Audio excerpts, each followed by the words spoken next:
आइए अब सुनते हैं सोमवार व्रत कथा। एक साहूकार बहुत ही धनवान था। उसे धन आदि किसी प्रकार की कोई कमी नहीं थी, परंतु पुत्र न होने के कारण वह अत्यंत दुखी था। वह इसी चिंता में दिन रात रहता था और इसलिए वह पुत्र की कामना के लिए प्रति सोमवार को शिव जी का व्रत और पूजन करता था। सायंकाल में जाकर शिव जी के मंदिर में दीपक जलाया करता था। उसके उस भक्ति भाव को देखकर एक समय श्री पार्वती जी ने शिव जी महाराज से कहा, हे महाराज, यह साहूकार आपका अत्यंत भक्त है और सदैव आपका व्रत और पूजन बड़ी श्रद्धा से करता है, अतः इसकी मनोकामना पूर्ण करनी चाहिए। शिव जी ने कहा, पार्वती, यह संसार कर्म क्षेत्र है।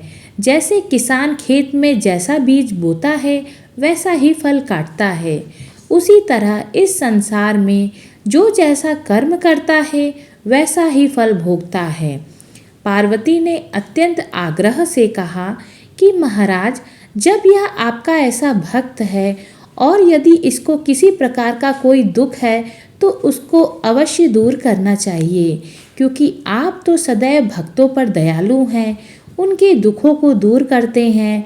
यदि आप ऐसा नहीं करेंगे तो मनुष्य क्यों आपकी सेवा व्रत पूजन करेंगे। पार्वती जी का ऐसा आग्रह देख शिव जी महाराज प्रसन्न हो कहने लगे, हे पार्वती, इसके कोई पुत्र नहीं है। इसी पुत्र चिंता से यह अति दुखी रहता है। इसके भाग्य में पुत्र न होने पर भी मैं इसको पुत्र की प्राप्ति का वर देता हूँ, परंतु वह पुत्र केवल 12 वर्ष तक ही जीवित रहेगा। इसके पश्चात वह मृत्यु को प्राप्त होगा। इससे अधिक मैं और इसके लिए कुछ नहीं कर सकता। यह सब साहूकार सुन रहा था। इससे उसको कुछ न प्रसन्नता हुई न कुछ दुख हुआ। वह पूर्ववत वैसे ही शिव जी महाराज का सोमवार का व्रत और पूजन करता रहा। कुछ काल व्यतीत हो जाने पर साहूकार की स्त्री गर्भवती हुई और 10वें महीने उसके गर्भ से अति सुंदर पुत्र की प्राप्ति हुई। साहूकार के घर में बहुत खुशी मनाई गई, परंतु साहूकार उसकी केवल 12 वर्ष की आयु जान कोई अधिक प्रसन्नता प्रकट नहीं की और न किसी को भेद बतलाया। जब पुत्र 11 वर्ष का हो गया तो उस बालक की माता ने उसके पिता से उसके विवाह के लिए कहा, परंतु वह साहूकार कहने लगा कि मैं अभी इसका विवाह नहीं करूँगा और काशी जी पढ़ने के लिए भेजूँगा। फिर उस साहूकार ने अपने साले अर्थात बालक के मामा को बुला उसको बहुत सा धन देकर कहा, तुम इस बालक को काशी जी पढ़ने के लिए ले जाओ और रास्ते में जिस जगह भी जाओ वहाँ यज्ञ करते, दान देते तथा ब्राह्मणों को भोजन कराते जाओ। इस प्रकार वह दोनों मामा भांजे सब जगह यज्ञ करते और ब्राह्मणों को भोजन कराते जा रहे थे। रास्ते में उनको एक शहर दिखाई पड़ा। उस शहर के राजा की कन्या का विवाह था और दूसरे राजा का लड़का जो विवाह के लिए बारात लेके आया था वह एक आँख से काना था। लड़के के पिता को इस बात की बड़ी चिंता थी कि कहीं वर को देख कन्या के माता पिता विवाह में किसी प्रकार की अड़चन पैदा न कर दे। इस कारण जब उसने अति सुंदर सेठ के लड़के को देखा तो मन में विचार किया, क्यों ना दरवाजे के समय इस लड़के से वर का काम ले लिया जाए। ऐसा विचार कर राजा ने उस लड़के और उसके मामा से कहा तो वह राजी हो गए और साहूकार के लड़के को स्नान आदि करा, वर के कपड़े पहना तथा घोड़े पर चढ़ा दरवाजे पर ले गए और बड़ी शांति से सब कार्य हो गया। अब वर के पिता ने सोचा कि यदि विवाह कार्य भी इसी लड़के से करा दिया जाए तो क्या बुराई है। ऐसा विचार कर उसके मामा से कहा, यदि आप फेरों और कन्यादान का भी काम करा दे तो आपकी बड़ी कृपा होगी और हम इसके बदले में आपको बहुत धन देंगे।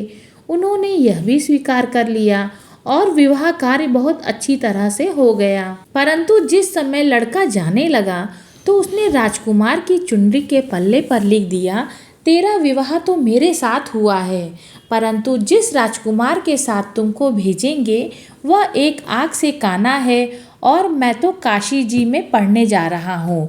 उस राजकुमारी ने जब चुनरी पर ऐसा लिखा हुआ पाया तो उसने राजकुमार के साथ जाने से इनकार कर दिया और कहा, यह मेरा पति नहीं है, मेरा विवाह इसके साथ नहीं हुआ, वह तो काशी में पढ़ने गया है।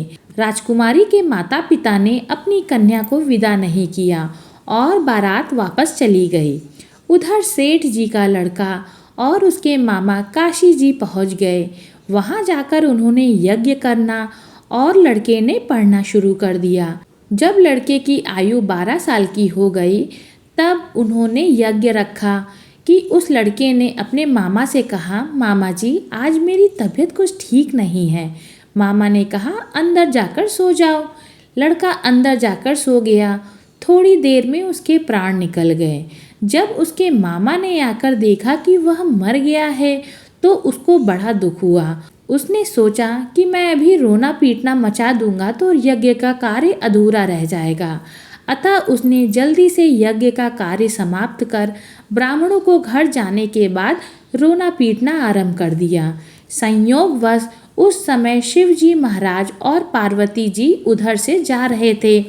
जब उन्होंने जोर जोर से रोने पीटने की आवाज़ सुनी तो पार्वती जी शिव जी को आग्रह करके उसके पास ले गई और उस सुंदर बालक को मरा हुआ देखकर कहने लगी, महाराज यह तो उसी सेठ का लड़का है जो कि आपके वरदान से हुआ था। शिव जी ने कहा कि पार्वती जी इसकी आयु इतनी ही थी, सो भोग चुका। पार्वती जी ने कहा, महाराज कृपा करके इस बालक को और आयु दे दे, नहीं तो इसके माता पिता तड़प तड़प कर मर जाएंगे। पार्वती के इस प्रकार बार बार आग्रह करने पर शिव जी ने उसको वरदान दिया।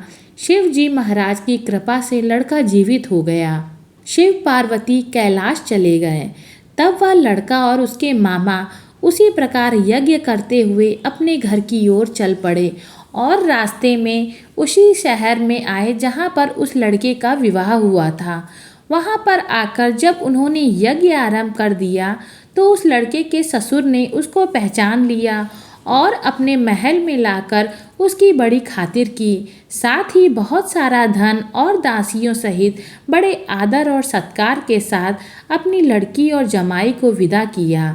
जब वह अपने शहर के निकट आए तो उसके मामा ने कहा कि पहले मैं तुम्हारे घर जाकर खबर कर देता हूँ।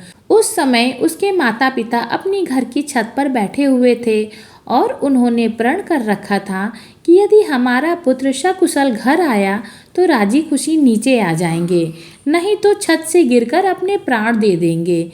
इतने में उस लड़के के मामा ने आकर यह समाचार दिया कि आपका पुत्र आ गया है, परंतु उनको विश्वास न आया। तब उसने मामा से शपथ पूर्वक कहा कि आपका पुत्र अपनी स्त्री तथा बहुत सा धन लेकर आया है। तो सेठ ने बड़े आनंद के साथ उसका स्वागत किया और वे बड़ी प्रसन्नता के साथ रहने लगे। इसी प्रकार जो कोई भी सोमवार के व्रत को धारण करता है अथवा इस कथा को पढ़ता या सुनता है, उसके दुख दूर होकर उसकी समस्त मनोकामनाएं पूर्ण होती हैं। इस लोक में नाना प्रकार के सुख भोग कर अंत में सदा शिव के लोक की प्राप्ति हुआ करती है। ओम नमः शिवाय। ओम नमः शिवाय। ओम नमः शिवाय।